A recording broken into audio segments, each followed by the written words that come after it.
SSC, CHSL, GK, GS preparation में हम लोग बात कर लेंगे Indian polity and Indian constitution से रिलेटेड जो भी सवाल पूछे गए हैं, एमसीक्यू पूछे गए हैं एसएससी सीएचएसएल एग्जाम में, वो देख लेंगे। स्टार्ट करते हैं। पहला question, 1/3 of the member of Vidhan Parishad retire every dash year. तो इस सवाल का आंसर हो जाएगा ऑप्शन 2। अब ये सवाल थोड़ा है क्या, समझ लेते हैं हम लोग। देखो, पहले तो विधान परिषद क्या होता है ये समझते हैं। विधान परिषद, आपको पता है कि सेंट्रल गवर्नमेंट का, जैसे आपने सुना होगा लोकसभा राज्यसभा होता है, वैसे ही जो राज्य जो होते हैं, जो स्टेट जो है, स्टेट में 2 हाउस का हो सकता है। जरूरी नहीं है कि सभी स्टेट में हो, लेकिन 2 हाउस हो सकते हैं। एक हाउस को बोलते हैं क्या, विधान सभा, और दूसरे हाउस को बोलते हैं विधान परिषद। इंग्लिश में क्या बोलते हैं, पहले वाले को विधानसभा को क्या बोलते हैं, स्टेट लेजिस्लेटिव असेंबली, और विधान परिषद को बोलते हैं स्टेट लेजिस्लेटिव काउंसिल। ठीक है, तो ये जो स्टेट लेजिस्लेटिव काउंसिल जो है, जिसको विधान परिषद बोल रहे हैं, इसके मेंबर कितने साल के लिए इलेक्ट होते हैं, तो 6 साल के लिए, 6 ईयर के लिए। और यहां पे जो मेंबर जो है हर 2 साल में, याद रखना, आफ्टर एवरी 2 ईयर, हर 2 साल में ये जो जितने भी मेंबर इसमें जो होंगे उसका 1/3, 1/3 जो है वो रिटायर कर जाते हैं, 1/3 जो है वो निकल जाते हैं। तो ये याद रखना है। जैसे मैंने कहा कि राज्य में, स्टेट में, सभी स्टेट में 2 हाउस होना जरूरी नहीं है। हमारे कंट्री में सिर्फ 6 ऐसे स्टेट है, सिर्फ 6 ऐसे स्टेट है जहां पे आपको विधान परिषद या फिर क्या बोलते हैं स्टेट लेजिस्लेटिव काउंसिल जो है ये देखने को मिलेगा। कौन कौन से स्टेट है, एग्जाम में ये भी पूछा जाता है, एसएससी सीएचएसएल एग्जाम में या फिर एसएससी के दूसरे एग्जाम में, तो नाम समझ लो। याद रखने का तरीका भी आप देख लो, कौन कौन से ऐसे स्टेट है, राज्य है। तो आंध्र प्रदेश और तेलंगाना, आंध्र प्रदेश और तेलंगाना ये दोनों स्टेट आप याद रख सकते हो साथ साथ में। तो ये दोनों में 2 हाउस मिलेंगे आपको। यूपी बिहार, आपको यहां पे भी 2 हाउस मिलेगा। ठीक है, इसके अलावा महाराष्ट्र और कर्नाटका, आप मैप में देखोगे ना तो बिल्कुल सटे हुए ये राज्य है, पड़ोसी है। तो याद रखो टोटल कितने हो गए, 6। आंध्र प्रदेश, तेलंगाना, महाराष्ट्र, कर्नाटका, यूपी बिहार, इन सब के स्टेट में आपको क्या मिलेगा, आपको विधान परिषद भी मिलेगा, बाकी दूसरे राज्य में नहीं है। नाउ विधान परिषद के बारे में कुछ और जानकारी, जैसे हम लोग थोड़ा सा अगर आप देख लो, तो एक जानकारी आपको ये याद रखना है कि किसी भी स्टेट में आपके मन में यह सवाल आएगा कि बहुत सारे दूसरे स्टेट में विधान परिषद क्यों नहीं है। इसका एक कारण यह भी है कि विधान परिषद उसी स्टेट में हो सकता है जहां पे कम से कम 40 मेंबर जो है विधान परिषद में हो, कम से कम। अब एकदम छोटा सा कोई राज्य ले लो, एग्जांपल के लिए मान लो सिक्किम को ले लो। अब सिक्किम की अगर बात करें तो सिक्किम में विधान परिषद अगर बनाते भी हैं तो विधान परिषद में जो नंबर है वो 40 नहीं पहुंचेगा, 40 नहीं होगा, तो इसीलिए सिक्किम में आपको नहीं मिलेगा। ठीक है, तो विधान परिषद जो है वहां पे मिनिमम कितने होने चाहिए, 40, और वहां पे जो लोग होते हैं वो कितना होता है, 6 ईयर के लिए जो है वो वहां पे इलेक्ट होता है, 6 ईयर के लिए आते हैं, याद रखना है। अगला क्वेश्चन में देख लेते हैं। अ जज of high court retire at the age of, तो हाई कोर्ट के जो जज जो होते हैं इनका रिटायर करने का जो एज है वो है 62 ईयर, हाई कोर्ट के जज को। ठीक है, तो 60, हाई कोर्ट का जज अगर बनना है तो कंडीशन क्या है कि आप जो है एडवोकेट होने चाहिए किसी हाई कोर्ट में, आपके पास 10 साल का एक्सपीरियंस होना चाहिए, याद रखना 10 ईयर, आपके पास 10 साल जो है आप किसी हाई कोर्ट में आप काम किए होने चाहिए, या फिर आप किसी दूसरे जुडिशियल बॉडी में, किसी दूसरी न्यायिक न्यायिक संस्था में आपको 10 साल काम किया होना चाहिए, तब जाकर ही आप जो है हाई कोर्ट का जो है जज जो है बन सकते हैं। कौन अपॉइंट करेगा, तो प्रेसिडेंट अपॉइंट करेगा, याद रखना, कौन अपॉइंट करेगा, तो प्रेसिडेंट अपॉइंट करेगा हाई कोर्ट के जज को। नेक्स्ट, अच्छा वैसे हाई कोर्ट हमारे कंट्री में कितने हैं, तो याद रखना टोटल 25 हाई कोर्ट है, ये भी पूछा गया एसएससी एग्जाम में। तो टोटल 25 हाई कोर्ट जो है हमारे कंट्री में प्रेजेंट है। कुछ हाई कोर्ट ऐसे होते हैं जो एक स्टेट से ज्यादा स्टेट का मैटर देखते हैं। ठीक है, जैसे फॉर एग्जांपल आपको मान लो महाराष्ट्र का एक हाई कोर्ट मिल जाएगा, है ना, लेकिन ऐसा हो सकता है कि जो आसाम का हाई कोर्ट है वही मैटर देख रहा है मेघालय का। ठीक है, तो एक हाई कोर्ट एक से ज्यादा स्टेट को देख सकता है, दैट्स वाई यहां पे 25 है। यूनियन टेरिटरी, अगर केंद्र शासित प्रदेश की अगर बात करें तो सिर्फ दिल्ली है उसका ही हाई कोर्ट है, और बाकी दूसरे केंद्र शासित प्रदेश जो यूनियन टेरिटरी है उसका हाई कोर्ट नहीं है। ठीक है, नेक्स्ट देख लो। Which of the following is not correct regarding the election of vice president, तो जो उपराष्ट्रपति जो होते हैं उसके चुनाव से रिलेटेड, उसके इलेक्शन से रिलेटेड कौन सा स्टेटमेंट इसमें गलत है, तो इसका करेक्ट आंसर हो जाएगा आपका ऑप्शन, देखो नॉट करेक्ट पूछ रहे है ना, तो he is qualified for election as a member of house of the people. देखो वाइस प्रेसिडेंट जो उपराष्ट्रपति होता है ये होता क्या है, तो आप देखोगे कि ये राज्यसभा का चेयरमैन होता है, राज्यसभा का चेयरमैन होता है। तो वाइस प्रेसिडेंट बनने के लिए, अगर वाइस प्रेसिडेंट बनना है तो उस पर्सन के पास, जो भी पर्सन वाइस प्रेसिडेंट बनना चाहता है, उपराष्ट्रपति बनना चाहता है, उसके पास जो है राज्यसभा का मेंबर बनने के लिए जो भी काबिलियत चाहिए वो होना चाहिए। राज्यसभा का मेंबर बनने के लिए जो भी कंडीशंस रिक्वायर्ड है वो कंडीशन वो फुलफिल होना चाहिए, तब जाके राष्ट्रपति बनेगा। हाउस ऑफ द पीपल किसको बोलते हैं? हाउस ऑफ द पीपल बोलते हैं लोकसभा को, याद रखना, लोकसभा को। राष्ट्रपति का लोकसभा से लेना देना नहीं है, राष्ट्रपति का तो सॉरी वाइस प्रेसिडेंट का है ना, उपराष्ट्रपति का। तो उपराष्ट्रपति का जो लेना देना है वो तो क्या कहां से है? राज्यसभा से है, ठीक है। तो इसीलिए ये वाली स्टेटमेंट जो है गलत हो जाएगी। अब बाकी स्टेटमेंट देखो, उनका एज 35 होना चाहिए, सही बात है, क्योंकि राज्यसभा में मेंबर बनने के लिए 35 एज चाहिए, ठीक है। सॉरी, राज्यसभा बोल रहा हूं, ये बनने के लिए, उपराष्ट्रपति बनने के लिए। वैसे लोकसभा में अगर आपको मेंबर बनना है तो आपकी एज होनी चाहिए 25 साल, याद रखो, लोकसभा में। और राज्यसभा में अगर मेंबर बनना है तो एज होना चाहिए 30 ईयर, ठीक है। वाइस प्रेसिडेंट बनना है, गवर्नर बनना है, प्रेसिडेंट बनना है तो 35 ईयर, याद रखना है, ठीक है। पीएम बनने के लिए कितना एज चाहिए? तो जैसे देखो, पीएम जो है वो लोकसभा से कोई पर्सन बन सकता है, लोकसभा का कोई एमपी पीएम तो बन सकता है, बिल्कुल, अगर सपोर्ट मिले तो। अब 25 साल जो है कंडीशन है, मतलब 25 साल का कोई पर्सन जो है 25 ईयर का वो पीएम बन सकता है, ठीक है। और राज्यसभा से आता है तो 30 ईयर। नेक्स्ट एमसीक्यू देख लेते हैं। Who among the following became the first Lokpal of India? पहले तो देखो ये लोकपाल क्या है। लोकपाल एक संस्था है, एक बॉडी है, जो क्या करती है, जो करप्शन जो होता है, जो आप देखोगे कि बहुत सारा जो है सरकारी जो ऑफिसर्स जो है हमें सुनने को मिलता है, देखने को मिलता है, उनका करप्शन देखने को मिलता है या सुनने को मिलता है। तो उस चीजों को कंट्रोल करने के लिए, उस चीजों को रोकने के लिए जो है संस्था बनाई गई है, ठीक है। तो उस संस्था को बोलते हैं लोकपाल। अब उन संस्था को क्या बोलते हैं? लोकपाल। अब इस लोकपाल नाम का संस्था जो है, इसका एक पर्सन होता है चेयरमैन, एक पर्सन चेयरमैन होता है। इसके अलावा कुछ और दूसरे लोग भी होते हैं, मैक्सिमम 8 पीपल और भी होते हैं, टोटल 8 और भी होते हैं। तो जो चेयरमैन जो होता है ना लोकपाल का, उसको उस चेयरमैन को ही बहुत बार लोकपाल बोल देते हैं, ठीक है। तो सबसे पहला जो आप देखोगे लोकपाल, वो कौन थे? तो वो थे पिनाकी चंद्र घोष, फर्स्ट लोकपाल। और अभी कौन है? अभी प्रेजेंट में अभी लोकपाल कौन है? तो ये जो ऑप्शन नंबर 2 जो आप देख रहे हो, प्रदीप कुमार मोहंती, ये जो है ये अभी के लोकपाल है, ठीक है। तो बहुत बार इनके लोकपाल के चेयरमैन को ही लोकपाल बोल देते हैं, ठीक है। समझ में आ रहा है? नाउ नेक्स्ट देख लेते हैं।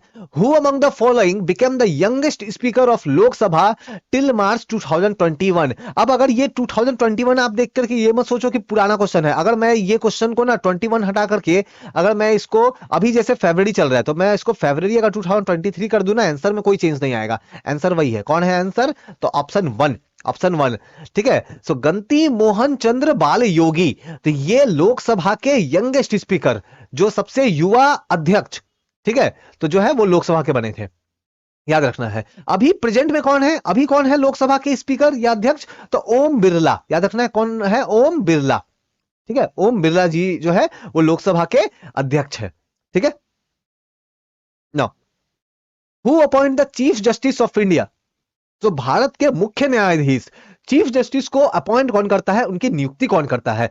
तो इसका आंसर हो जाएगा प्रेसिडेंट। देखो, प्रेसिडेंट तो आपको ये फर्स्ट में या सेकंड में भी दिख रहा है ना, लेकिन यहां पे कुछ और भी लिखा हुआ है, मैं थोड़ा समझाता हूं। जैसे अभी मान लो कोई अगर चीफ जस्टिस है, अभी प्रेजेंट में चीफ जस्टिस है, तो जब इनका टर्म खत्म हो रहा होगा, जब ये जा रहे होंगे ना, तो अब एक नया चीफ जस्टिस लाना पड़ेगा। तो ये जब जा रहे होते हैं ना, तो ये क्या करते हैं, एक नए चीफ जस्टिस का नाम जो है सुझाते हैं गवर्नमेंट को। ये गवर्नमेंट को बताते हैं कि मैं तो चलो मेरा तो टाइम खत्म हो रहा है, अब मेरे बाद ये चीफ जस्टिस होना चाहिए, तो वो गवर्नमेंट को बताते हैं। फिर गवर्नमेंट जो है वो नाम को देखती है, ठीक है, और उस पर डिस्कशन वगैरह भी होता है, और फिर फाइनली गवर्नमेंट प्रेसिडेंट को एडवाइस करती है कि अच्छा आप इसको चीफ जस्टिस जो है वो बनाओ, ठीक है। तो इस तरीके से होता है। अभी प्रेजेंट में जो कौन है वो कौन है? तो आप जो देखे होंगे जस्टिस जो चंद्रचूड़ जो है, ठीक है, जस्टिस डीवाई चंद्रचूड़, ठीक है। तो डीवाई चंद्रचूड़ जो है ये हमारे प्रेजेंट में चीफ जस्टिस ऑफ इंडिया, मुख्य न्यायाधीश है, याद रखना है, ठीक है। नेक्स्ट देख लेते हैं। Who was the chairman of the drafting committee of the Constitution of India? देखो, हमारे कंट्री में जब कॉन्स्टिट्यूशन बन रहा था ना, मैं एक एग्जांपल से पहले समझाता हूं आपको। जैसे मान लो आपके घर में पार्टी है, तो होता क्या है कि आपके घर में अगर मान लो पार्टी अगर ऑर्गेनाइज हो रहा है तो आप लोग क्या करोगे, किसी एक पर्सन को खाना का जिम्मेदारी दे दोगे, किसी एक पर्सन को जो डेकोरेशन सजावट का जिम्मेदारी दे दोगे, एक पर्सन को मेहमानों का ख्याल रखने का जिम्मेदारी दे दोगे। मतलब काम को आप लोग बांट लेते हो ना, ताकि काम अच्छी तरीके से हो। वैसे ही जब कॉन्स्टिट्यूशन बन रहा था तो कॉन्स्टिट्यूशन में तो काफी कुछ है, तो अलग अलग टॉपिक को ना बांट लिया गया, अलग अलग लोगों का ग्रुप बना दिया गया। ठीक है, उनको कहा गया कि लाइक आप ये मैटर देखो, आप ये मैटर देखो। एग्जांपल के लिए मैं बताऊं, जैसे सरदार पटेल जो है, इनको दे दिया गया फंडामेंटल राइट वाला मैटर देखने के लिए। तो इनके लिए एक ग्रुप बना दिया गया जिसमें सरदार पटेल जो है वो चेयरमैन थे, और फंडामेंटल राइट का मैटर देख रहे थे। ठीक है, तो इस तरीके से बहुत सारे अलग अलग ग्रुप्स बनाए गए। तो इन जितने भी उसको कमिटी बोलेंगे, तो कमिटी बनाई गई। तो इन जो कमिटी थी, इसमें से सबसे इंपॉर्टेंट अगर आप बोलो तो वो है ड्राफ्टिंग कमिटी। अब उस कमिटी के चेयरमैन कौन थे, तो उस कमिटी के चेयरमैन थे बी आर अम्बेडकर, जिसको हम लोग बोलते हैं संविधान निर्माता, है ना। तो बी आर अम्बेडकर, जो है वो ड्राफ्टिंग कमिटी के चेयरमैन थे। लेकिन इसका मतलब ऐसा बिल्कुल नहीं है कि कंप्लीट सिर्फ यही वर्क कर रहे थे कॉन्स्टिट्यूशन बनाने के लिए। और भी बहुत सारी कमिटी थी जो अलग अलग टॉपिक को लेकर के वो डील कर रही थी। अब फाइनली सबको इकट्ठा करके हमारा कॉन्स्टिट्यूशन जो है वो बनाया गया। समझ में आ रहा है? अगला एमसीक्यू देख लेते हैं हम लोग। देखो, मैं एक चीज नोटिस करता हूं एसएससी सीएचएसएल एग्जाम में, सिर्फ एसएससी सीएचएसएल छोड़ दो, अगर आप बात करो एसएससी सीएचएसएल या एसएससी सीजीएल या एसएससी एमटीएस, क्वेश्चन का पैटर्न जो है वो धीरे धीरे बढ़ाया जा रहा है और इंटरेस्टिंग क्वेश्चन बनाया जा रहा है। इसलिए मैं बार बार रिपीट करता हूं कि अगर आप एसएससी सीएचएसएल 2023, एसएससी सीएचएसएल 2024 या फिर 25 के लिए प्रिपेयर कर रहे हो, तो पीवाईक्यू, एसएससी सीएचएसएल पीवाईक्यू देख के जाना है। और इसके साथ जो मैं एक्स्ट्रा इन्फॉर्मेशन मैं बता रहा हूं, ये सब आपको देखते हुए जाना है, कुछ मिस नहीं करना है। अगला देखो, how many seats were reserved for scheduled tribe in Lok Sabha for 2019 general election.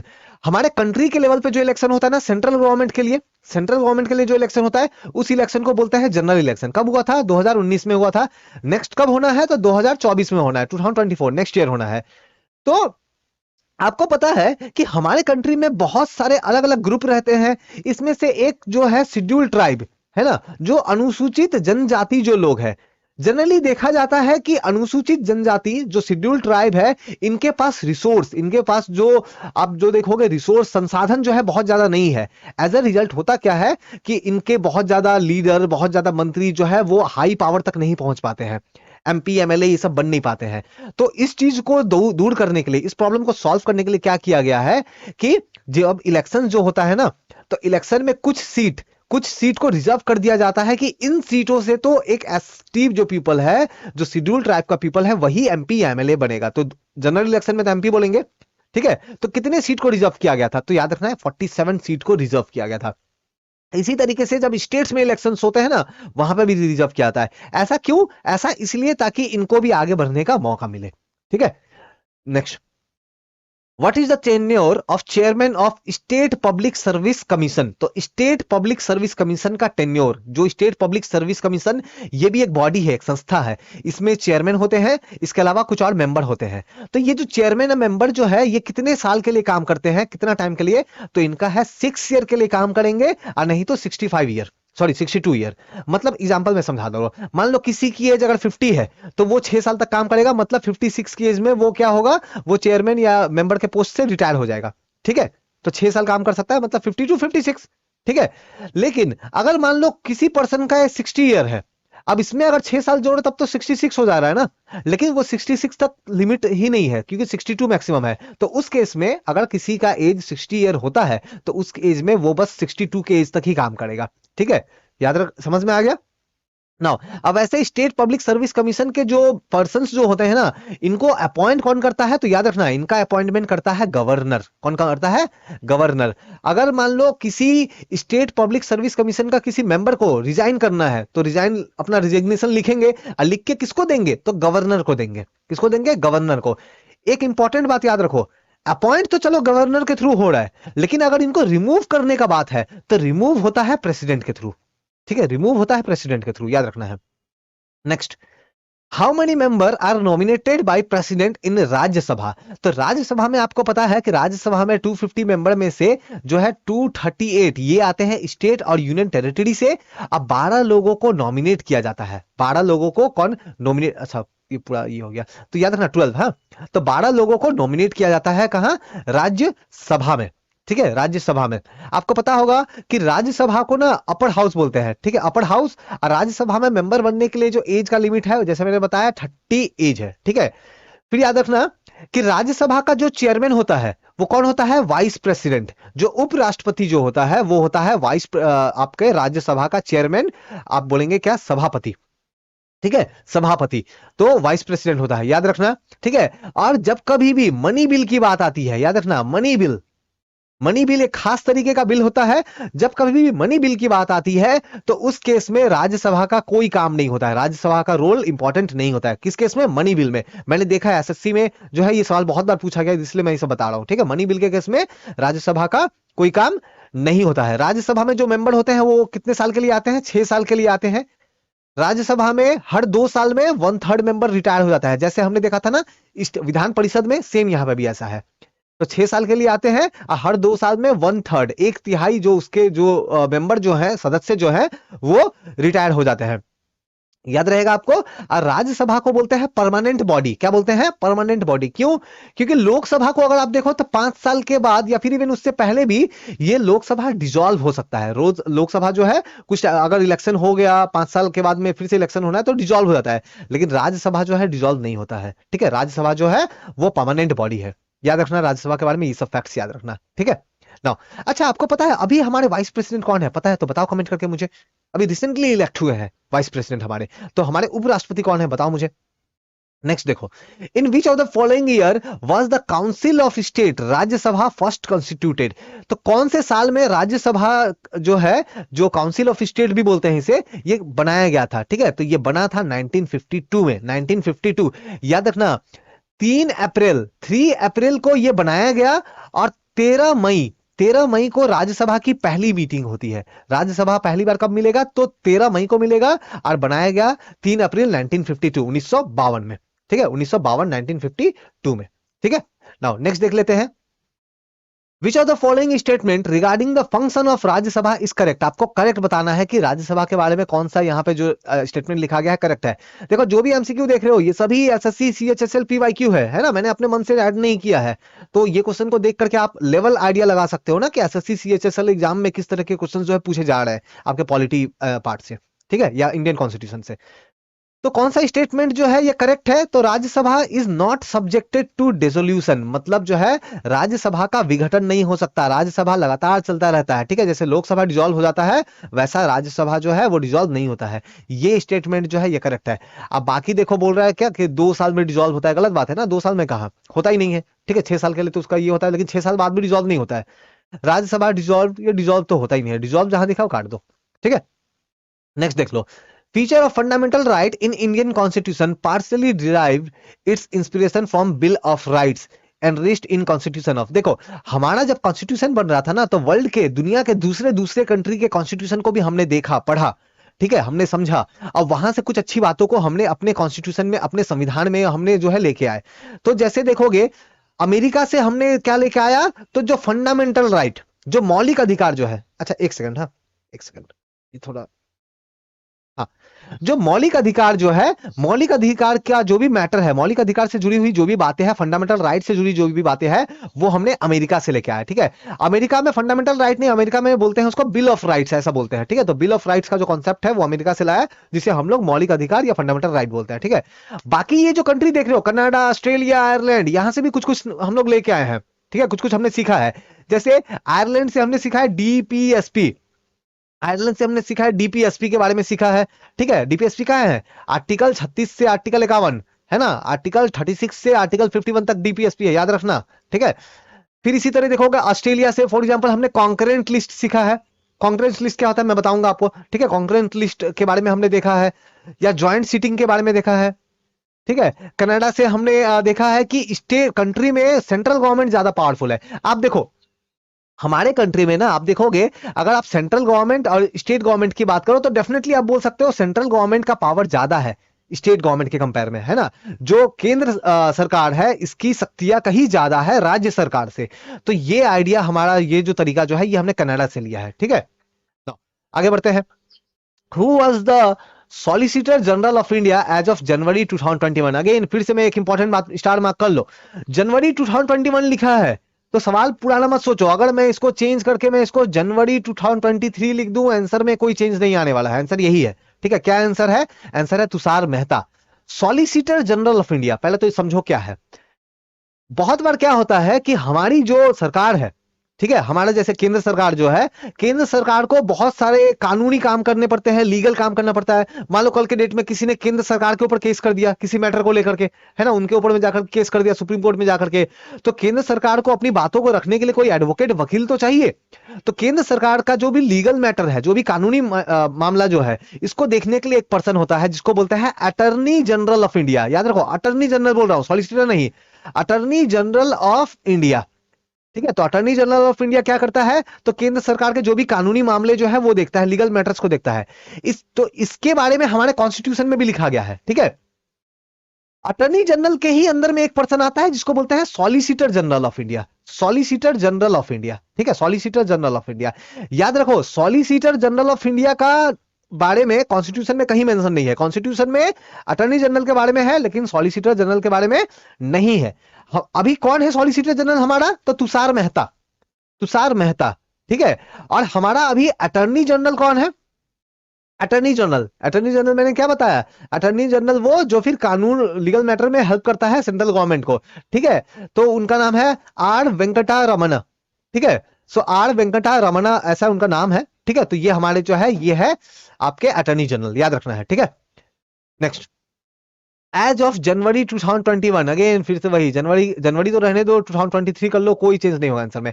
How many state have upper house? Upper house मतलब क्या? विधान परिषद या फिर स्टेट लेजिस्लेटिव काउंसिल। तो कितने स्टेट में है विधान परिषद? तो जस्ट मैंने बताया टोटल 6 है। कौन कौन से? यूपी, बिहार, याद रख लो, है ना, आंध्र प्रदेश, तेलंगाना और महाराष्ट्र और कर्नाटका। एक चीज मैं इंपॉर्टेंट बताऊं, वेस्ट बंगाल गवर्नमेंट को भी मन कर रहा है कि इनको भी जो है चाहिए क्या? ये विधान परिषद चाहिए। इस चीज को लेकर के इन लोगों ने जो है रेजोल्यूशन पास किया है, मोशन पास किया है। तो फ्यूचर में, अभी तो बिल्कुल नहीं है, फ्यूचर में हो सकता है कि आपको वेस्ट बंगाल में भी जो है ये 2 हाउस जो है वो देखने को मिले, अभी नहीं है। ठीक है, और एक और इंपॉर्टेंट बात बताऊं, जो आंध्र प्रदेश जो है, आंध्र प्रदेश में तो अभी तो 2 हाउस है ना। अब ये लोग चाहते हैं कि अपना विधान परिषद ये लोग ना रखे, तो जस्ट ऑपोजिट हो रहा है। वेस्ट बंगाल चाह रहा है कि उनका विधान परिषद बन जाए, ठीक है, और आंध्र प्रदेश का भी है, लेकिन वो चाह रहा है कि विधान परिषद उनका ना हो। ठीक है, तो इन दोनों चीजों को लेकर के अभी तो कोई चेंजेस नहीं है, अभी तो यही है। बाद में फ्यूचर में कुछ चेंज हुआ मैं आपको बिल्कुल अपडेट करूंगा, है ना। तो अपडेट होने के लिए देखो, आपका कोई भी कुछ मिस ना हो, कोई भी इंपॉर्टेंट इन्फॉर्मेशन मिस ना हो, इसके लिए डिस्क्रिप्शन में मैं कुछ लिंक दूंगा, आप वहां पर डायरेक्टली जुड़ के आप मुझसे टेलीग्राम, इंस्टाग्राम या फेसबुक पे जुड़ के आप मुझसे बात कर सकते हो। ठीक है, नाउ बढ़ते हैं आगे। Which are the following part of constitution of India mention fundamental right? तो हमारा कॉन्स्टिट्यूशन का कौन सा पार्ट में आपको फंडामेंटल राइट मिलेगा? तो पार्ट 3 में मिलेगा आपको फंडामेंटल राइट। फंडामेंटल राइट कहां से कहां तक है? तो आर्टिकल 12 से लेकर के आर्टिकल 35, आर्टिकल 12 से लेकर के आर्टिकल 35 तक हमारा फंडामेंटल राइट है, जो कि पार्ट 3 में है।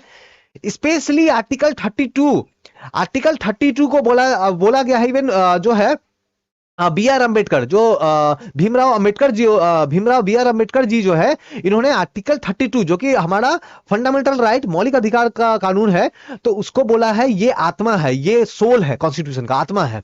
ठीक है, याद रखना है। पूछा गया है कि कौन से आर्टिकल को जो है बी आर अम्बेडकर ने सोल कहा या आत्मा कहा है, तो याद रखो 32। ठीक है, now that is a draft of legislative proposal before the house.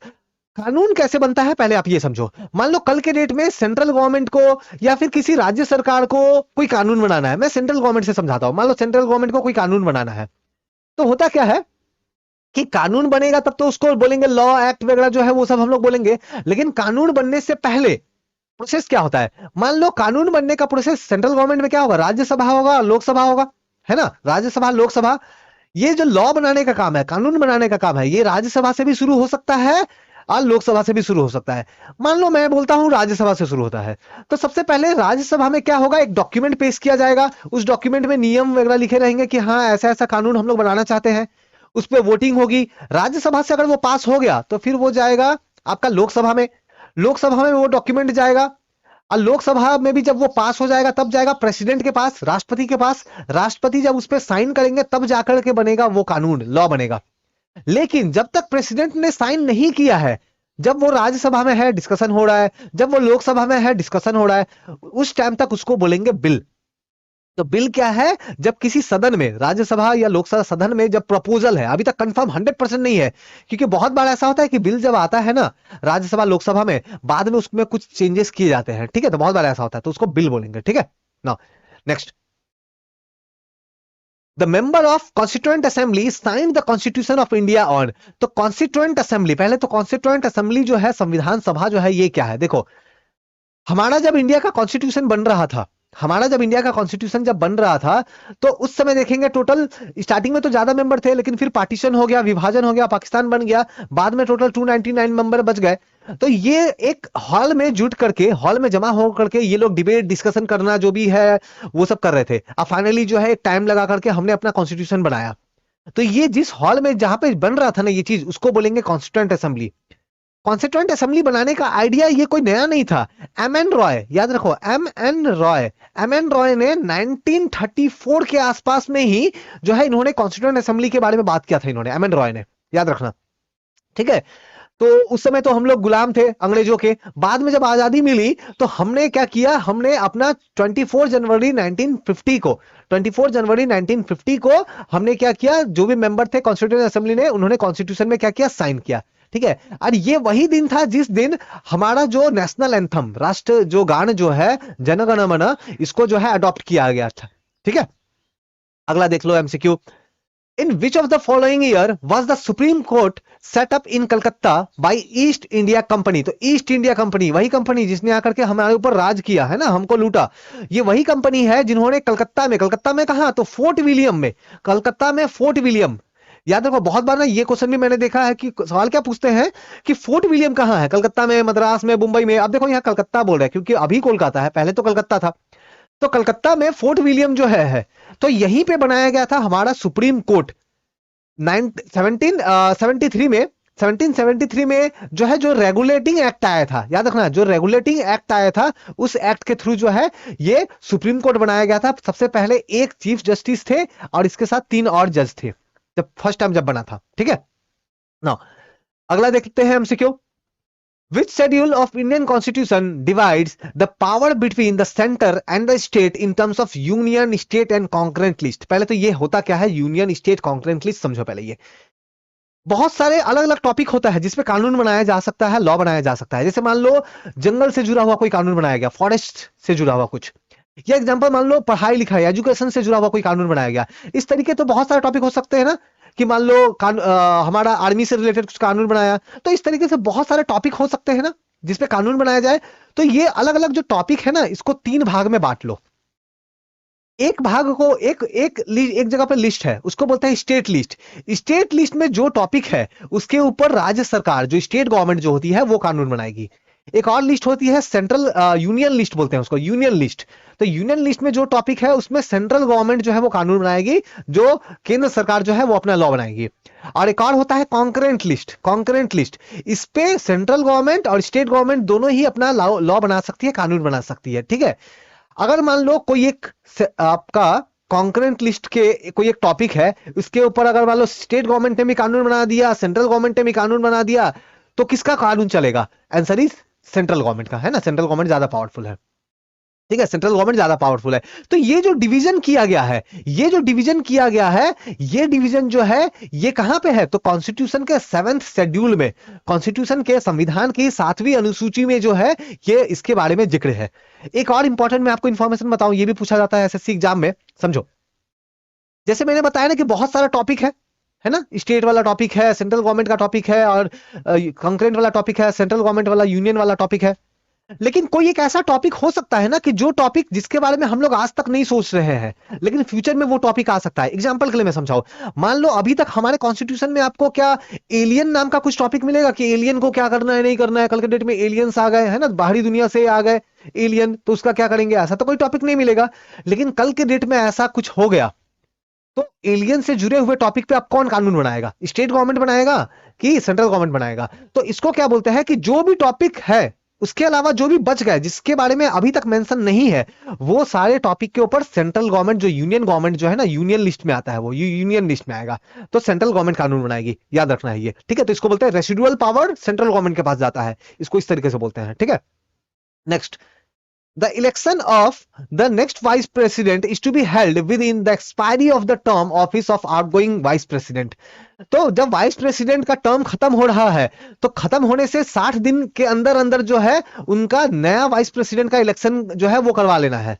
ठीक है, तो नया वाइस प्रेसिडेंट का इलेक्शन जो है 60 डे पहले, ठीक है, 60 डे पहले करवा लेना है, ये लिमिट याद रखना है। ठीक है ना, देखो आपको मेरा जो ये वीडियो जो है किस तरीके का लग रहा है आप मुझे कमेंट करके जरूर बताओ, क्योंकि आप लोग जब कमेंट करते हो तो उससे और मुझे और इंकरेजमेंट होती है ना। तो जरूर मुझे आप बताओ, और कुछ इंप्रूव करना है तो वो भी आप मुझे बताओ। ठीक है, नेक्स्ट एमसीक्यू देखते हैं। Which part of Indian Constitution provide for Union Public Service Commission UPSC? एक तो आपने जरूर सुना होगा यूपीएससी एग्जाम होता है, लेकिन ये जो यूपीएससी जो है ना ये है एक बॉडी, एक संस्था है, एक बॉडी है, एक संस्था है जिसके बारे में कॉन्स्टिट्यूशन में भी लिखा गया है। तो याद रखना यूपीएससी ऐसे कानून से नहीं आया है, प्रॉपर कॉन्स्टिट्यूशन में है, संविधान में है। तो संविधान के कौन से भाग में आपको इसके बारे में मिलेगा? तो संविधान का आप देखोगे तो आपका जो है ये पार्ट जो है 14 जो है वहां पे आपको जो है इसके बारे में मिलेगा, यूपीएससी के बारे में। ठीक है, याद रखना यूपीएससी का जो चेयरमैन है या फिर यूपीएससी के जो मेंबर जो है इसको प्रेसिडेंट अपॉइंट करते हैं, जो राष्ट्रपति जो है उनकी नियुक्ति करते हैं, प्रेसिडेंट अपॉइंट करते हैं, भूलना नहीं है। नेक्स्ट देखते हैं। विच of the following is not federal feature of Indian constitution? अब ये फेडरल मतलब क्या होता है ये समझो, फेडरल वर्ड इंपॉर्टेंट है। फेडरल देखो, अगर किसी कंट्री में सेंट्रल गवर्नमेंट और स्टेट गवर्नमेंट दोनों का पावर सेम सेम हो तो हम लोग बोलेंगे कि दोनों बराबर है। दोनों बराबर है तो बोलेंगे वैसा कंट्री कैसा है, फेडरल कंट्री है ना, बिल्कुल फेडरल है। लेकिन कहीं पे देखेंगे सेंट्रल गवर्नमेंट ज्यादा पावरफुल है, स्टेट गवर्नमेंट कम पावरफुल है, तो वैसे को बोलेंगे क्वासी फेडरल बोलेंगे। तो बहुत बार इंडिया को ना क्वासी फेडरल भी बोल देते हैं। ठीक है, तो इनमें से कौन सा ऐसा टॉपिक है जिसके कारण जो है जो फेडरल फीचर में नहीं आता है? तो यहां पे देखो ऑल इंडिया सर्विस। देखो हमारा कंट्री में सेंट्रल गवर्नमेंट का एक गवर्नमेंट होता है। ड्यूअल गवर्नमेंट का मतलब क्या है मैं समझाता हूं, इरेज कर लूं थोड़ा। हाँ, ड्यूअल गवर्नमेंट का मतलब क्या है आपको पता है कि सेंट्रल गवर्नमेंट होता है एंड स्टेट गवर्नमेंट होता है, मतलब कि पावर का एक तरह से बंटवारा है ना, पावर का डिवीजन है, प्लस पावर का डिवीजन है। मैंने अभी आपको बताया यूनियन लिस्ट होता है, स्टेट लिस्ट होता है। तो देख रहे हो कि सेंट्रल गवर्नमेंट और स्टेट गवर्नमेंट में कुछ पावर का डिवीजन है, पावर का विभाजन है ना, शक्तियों का विभाजन है। कॉन्स्टिट्यूशन रिटर्न है, मतलब क्या है कि रिटर्न कॉन्स्टिट्यूशन होने के कारण जो है पावर को बांटा गया है, ताकि कल के डेट में सेंट्रल गवर्नमेंट कोई ऐसा कुछ ना कर दे जो कि स्टेट गवर्नमेंट का हक है। सेंट्रल गवर्नमेंट स्टेट गवर्नमेंट का हक को नहीं ले सकता, अधिकार को नहीं ले सकता। क्यों? क्योंकि ये सब कुछ प्रॉपर तरीके से लिखा गया है। लेकिन ये जो ऑल इंडिया सर्विस जो है ना ये फेडरल फीचर नहीं है, तो याद रखना। Next, how many member of legislative council are there in state of Karnataka? तो विधान परिषद में कर्नाटक का कितने मेंबर है? अब जब इस तरीके के क्वेश्चंस आएंगे ना तो आपको ना याद करना होगा और कोई उपाय नहीं है। टोटल कितने लेजिस्लेटिव काउंसिल है हमारे कंट्री में? 6 है ना, 6 स्टेट में है। तो 6 स्टेट में कितने कितने मेंबर है ना उनका नंबर याद रखो। मैंने देखा है कि एसएससी एग्जाम में जो है ना, एसएससी सीएचएसएल या दूसरे कॉम्पिटेटिव एग्जाम में स्टैटिक जीके में पूछ लेते हैं ये। ठीक है, तो 75 ये सब क्वेश्चन टोटली स्टैटिक जीके वाला है। तो ठीक है, तो स्टैटिक जीके के इस तरह के क्वेश्चन जो है आपको याद करना होने चाहिए, मेमोराइज करना है। Next, how many type of writ can be issued by supreme court of India for the protection of fundamental right? देखो हमारे जो फंडामेंटल राइट है, हमारे जो मौलिक अधिकार जो है, इसको बचाने के लिए हमारे इसको बचाने का काम कौन करेगा? तो सुप्रीम कोर्ट करेगा या हाई कोर्ट करेगा, है ना। तो सुप्रीम कोर्ट, हाई कोर्ट ये बचाने का ये काम करेगा हमारा फंडामेंटल राइट। तो उसके पास ये पावर तो होना चाहिए ना कि हमारा अधिकारों को बचा सके। तो ये पावर उसके पास आएगा कहां से? तो सुप्रीम कोर्ट के पास पावर आता है आर्टिकल 32 से। सुप्रीम कोर्ट के पास पावर आता है आर्टिकल 32 से, ठीक है, अनुच्छेद 32, अनुच्छेद 32 से। हाई कोर्ट के पास पावर आता है अनुच्छेद 226, आर्टिकल 226 से हाई कोर्ट के पास पावर आता है। और इस पावर का इस्तेमाल करके वो हमारे फंडामेंटल राइट, मौलिक अधिकार को बचाते हैं, मौलिक अधिकारों के हनन होने से बचाते हैं। तो इसको बचाने के लिए ना वो लोग रिट इशू करते हैं, सुप्रीम कोर्ट रिट इशू करता है। तो सुप्रीम कोर्ट कितने तरीके का रिट इशू करता है? मैंने पहले भी बताया है 5 तरीके के रिट इशू करते हैं। कौन कौन से रिट होते हैं? तो ये जो वीडियो जो है ना, इसका पार्ट 1 वाला वीडियो जो है उसको देख लो, वहां पे मैंने समझाया है। ठीक है, next, who among the following is not a part of union executive? Union जब कभी बोल रहे हैं ना तो याद रखो सेंट्रल गवर्नमेंट का बात कर रहे हैं, है ना। तो संघ बोल रहे हैं ना तो याद रखना केंद्र सरकार की बात कर रहे हैं। ठीक है, केंद्र, केंद्र ऐसे लिखेंगे ना, केंद्र, हाँ केंद्र। तो who among the following is not a part of union executive? तो इसमें से कौन यूनियन एग्जीक्यूटिव का पार्ट नहीं है? तो केंद्र सरकार का कौन सा पार्ट नहीं है? यहां पे आप देखोगे यूनियन एग्जीक्यूटिव का, तो सुप्रीम कोर्ट। क्यों? क्योंकि सुप्रीम कोर्ट तो जुडिशरी, सुप्रीम कोर्ट तो ज्यूडिशरी का पार्ट है। सुप्रीम कोर्ट जो है वो तो न्यायिक व्यवस्था का पार्ट है ना। आपको पता है ना कि 3 पार्ट करते हैं हम लोग, एक होता है एग्जीक्यूटिव, एक होता है लेजिस्लेचर, और एक होता है क्या, ज्यूडिशरी। तो सुप्रीम कोर्ट तो ज्यूडिशरी का पार्ट है ना, जो न्यायिक संस्था जो है उसका पार्ट है वो। ठीक है, next, dash hold office from the date of his or her election till immediately before the first meeting of Lok Sabha after the resolution of one of to which she was elected। समझाता हूं मतलब क्या है। देखो, हमारे लोकसभा में एक person होता है जो कि उसका सभापति होता है, जिसको हम लोग बोलते हैं स्पीकर, है ना, स्पीकर होता है। इस सवाल का आंसर स्पीकर होगा। आप समझाता हूं यह है क्या। स्पीकर होता है एक लोकसभा में, ठीक है। अब मान लो आज के डेट में लोकसभा इलेक्शन हुआ, चुनाव हुए, लोकसभा का गठन हो गया। तो लोकसभा का जब गठन होता है ना, तो किसी एक पर्सन को जो कि लोकसभा का ही एमपी होगा, लोकसभा में से ही किसी एक पर्सन को बना दिया जाएगा स्पीकर। ठीक है, किसी एक पर्सन को स्पीकर बना देंगे, ठीक है, अध्यक्ष बना देंगे लोकसभा का। अभी जैसे कौन है, तो ओम बिरला है। अभी कौन है, ओम बिरला। अब ये जो लोकसभा का स्पीकर जो है वो अपना क्या करेगा, लोकसभा को चलाने का काम करेगा। ठीक है, तो लोकसभा मान लो अगर 5 साल तक चलता है, लोकसभा मैक्सिमम कहां तक जाएगा, 5 साल तक जाएगा, है ना, 5 साल तक जाएगा। उसके बाद जो है नए इलेक्शन होंगे, इमरजेंसी वगैरह हो गया तब छोड़ दो, वो अलग बात है। ठीक है, नॉर्मली 5 साल के लिए होता है। तो उसके बाद में इलेक्शन होंगे। जब इलेक्शन जब हो रहा है तब लोकसभा होता है उस समय नहीं। जब इलेक्शन चल रहा होता है तो लोकसभा को भंग कर दिया जाता है, लोकसभा डिसॉल्व हो जाता है। लेकिन उस टाइम तक भी स्पीकर जो है वो उसका पोस्ट खाली नहीं होता है। अभी एक लोकसभा बना, ये चल रहा है, लोकसभा चल रहा है, और स्पीकर भी है। अभी लोकसभा खत्म हो गया, अब नया लोकसभा बनेगा, लेकिन स्पीकर का पोस्ट, ये जो स्पीकर बना था ना, ये कंटिन्यू करता रहेगा। कब तक कंटिन्यू करता रहेगा, जब तक ये जो नया लोकसभा जो बना है 5 साल के बाद, उस नया लोकसभा में से किसी एक को स्पीकर ना चुन लिया जाए। तो उस लोकसभा में, उस लोकसभा का जो पहला दिन का जो बैठक होगा, लोकसभा जब गठन होगा ना, पहला दिन, फर्स्ट डे, उसका लोकसभा जब गठन होगा, गठन लोकसभा का जब फॉर्मेशन होगा नया वाला, उससे जस्ट पहले वो अपना पोस्ट को खाली करेगा। ठीक है, तो स्पीकर के बारे में याद रखना है कि स्पीकर जो है एक लोकसभा जब बनेगा तब उस समय आता है, और दूसरा लोकसभा जब गठन होगा उससे जस्ट पहले वो अपना पोस्ट को खाली करता है। याद रहेगा इतना ये। नेक्स्ट, अगला एमसीक्यू देख लेते हैं। Member of public account committee are elected for a period of. तो पब्लिक अकाउंट कमेटी के मेंबर को 1 साल के लिए चुना जाता है। अब ये पब्लिक अकाउंट कमेटी ये है क्या, समझो। इसको ना पीएसी भी बहुत बार बोलते हैं शॉर्ट में, ठीक है, पीएसी। देखो होता क्या है, पीएससी में पहले तो याद रखो कि अभी के लिए 22 मेंबर होते हैं, टोटल 22 मेंबर होते हैं, 22 सदस्य होते हैं। 15 आते हैं लोकसभा से और 7 आते हैं राज्यसभा से। लोकसभा से ये जो 15 आते हैं, इसको कौन चुनता है, तो लोकसभा के स्पीकर। और 7 जो ये राज्यसभा से आते हैं, इनको कौन चुनता है, इनको इलेक्ट कौन करेगा, तो इनको राज्यसभा का जो वाइस सभापति, राज्यसभा का जो सभापति कौन होता है, वाइस प्रेसिडेंट होता है ना, तो वो चुनेगा, है ना। नाउ अब इसमें होगा क्या कि ये पब्लिक अकाउंट कमेटी करता क्या है, तो जो भी सरकार के जो भी खर्च हो रहे हैं, मान लो सरकार में कोई एक मिनिस्टर है, ठीक है, कोई एक मिनिस्टर है, मान लो कोई एक मिनिस्टर है, एजुकेशन मिनिस्टर है एग्जांपल के लिए। एजुकेशन मिनिस्टर को काफी सारे, एजुकेशन मिनिस्ट्री में काफी सारा पैसा दिया गया, मान लो 1 लाख करोड़ दिया गया, 1 लाख करोड़। क्या करने के लिए कि देश में नए नए कॉलेज बनाओ, स्कूल बनाओ, इस तरीके की चीजें बनाओ। और वो पैसे को वो एजुकेशन मिनिस्ट्री जो है वो खर्च करेगा, स्कूल कॉलेज पता नहीं क्या क्या और बहुत सारी चीजें बनाएगा। अब पैसे सही तरीके से खर्च हुए कि नहीं, कहीं पे जितना ये एजुकेशन मिनिस्ट्री खर्च बता रहा है, क्या सच में इतना खर्च किया कि नहीं, कि कहीं पे कुछ गड़बड़ी तो नहीं ना कर दिया। इस चीज को चेक करने के लिए जो है पब्लिक अकाउंट कमेटी ये करता है। पब्लिक अकाउंट कमेटी क्या करेगा, यही करेगा, मतलब कि पैसा का हिसाब किताब जो लेखा जोखा जो है ये काम करेगा, याद रखना है, ठीक है। Next, in the absence of speaker and deputy speaker of Lok Sabha who preside joint sitting of 2 house of parliament। तो इसका आंसर हो जाएगा डिप्यूटी चेयरमैन ऑफ राज्यसभा। अब होता क्या है, मतलब क्या है, समझो। ज्वाइंट सीटिंग क्या है, सबसे पहले ये समझो। देखो आपको पता है कि लोकसभा एक होता है, एक होता है राज्यसभा।